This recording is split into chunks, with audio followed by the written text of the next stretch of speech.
Hey everybody, I'm John Elliott Churchville, and today's Hump Day Power Thought is the first two laws of reciprocity. Now, the laws of reciprocity are many and they are extremely varied, but they've existed from the beginning of time.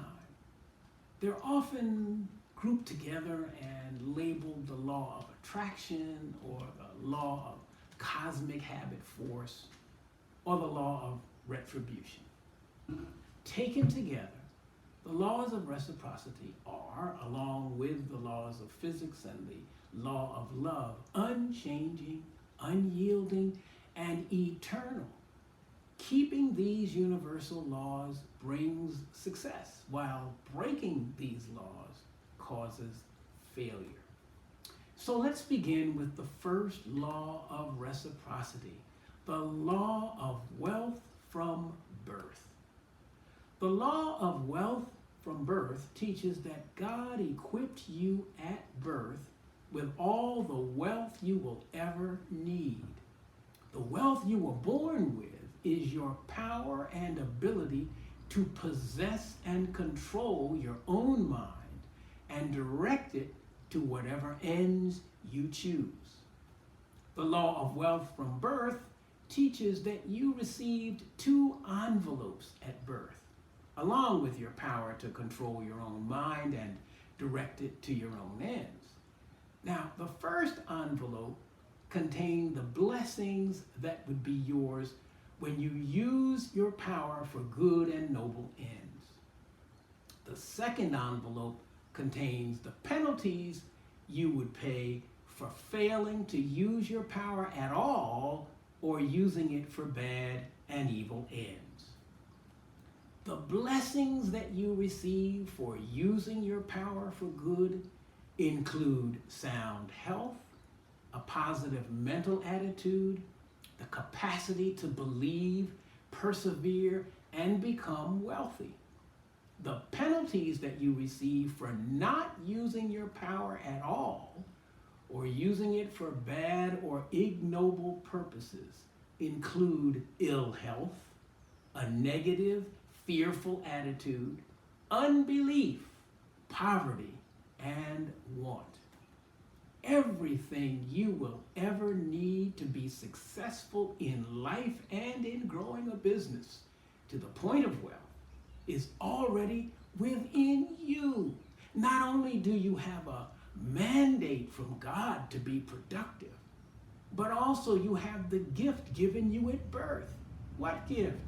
The power to possess and control your own mind and direct it to your own ends.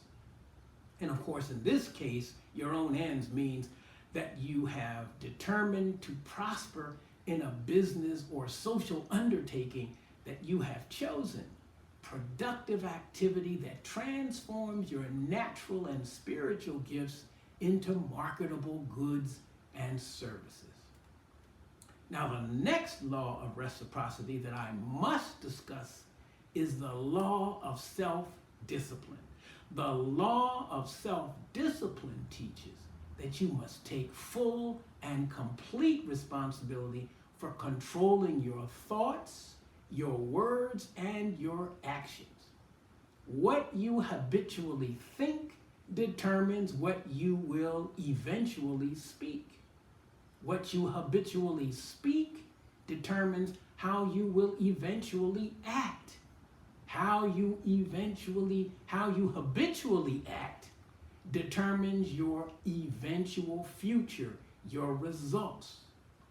The law of self-discipline teaches that you must concentrate on your definite purpose as the central focus of your life. Waking and sleeping, you must keep your mind so focused on your definite purpose that it does not give way to distractions or disappointment. You must persevere with patience and persistence over long periods of time. Hey, this stuff doesn't happen overnight. The law of self-discipline requires that you become so obsessed with your definite purpose that you give up all else until you achieve it. The law of self-discipline requires that you put all your eggs in one basket to achieve the definite purpose of your life.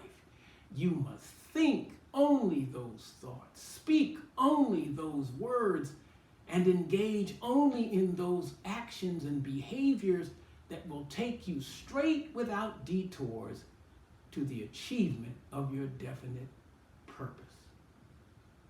The challenge that you will find is dealing with your own issues about self-confidence. The way to deal with that is to begin to give yourself a mantra. You've got to tell yourself, I am strong. I am God's child. I have God's DNA within me. I have everything I need inside of me to become wealthy, strong, wise, and great. And whatever's going on, I need to understand that I have God's DNA within me from birth. I have access to all the power that has ever existed in the universe. The key to changing your paradigm, that thing that keeps you from getting where you need to get, rests in increasing your awareness. Now, there are 7 levels of awareness, the first of which is animal instinct. At this level of awareness, you react to outside stimuli by either fight or flight without thinking at all. This is how you behaved as a child. This is not how you should be behaving now. The second level of awareness is following the masses and your own paradigm.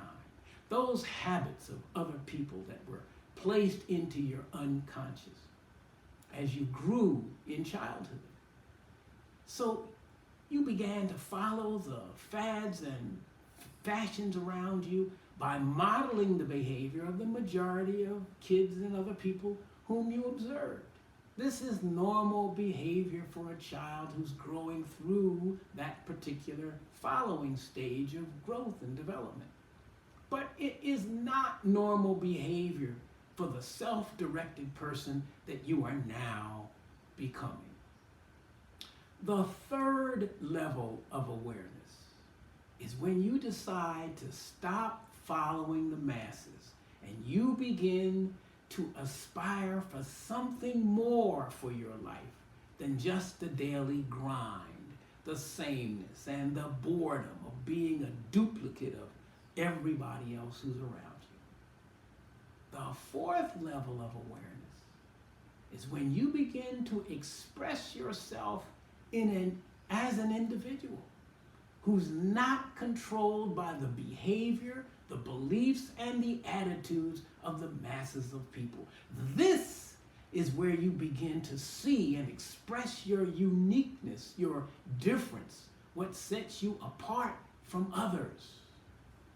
The fifth level of awareness is when you realize that to be different is to decide to discipline yourself.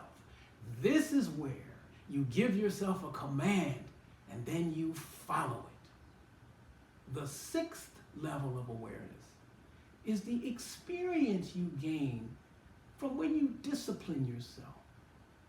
It's here that you begin to notice that your changed thinking and behaviors kind of gets you different and better results. Finally, the seventh level of awareness is self-mastery, where you no longer react to outside stimuli. Rather, you respond to it by thinking and planning. Hey, I'm John Elliott Churchfield, certified speaker, teacher, trainer, DISC, behavioral analysis consultant, and coach with the John Maxwell team.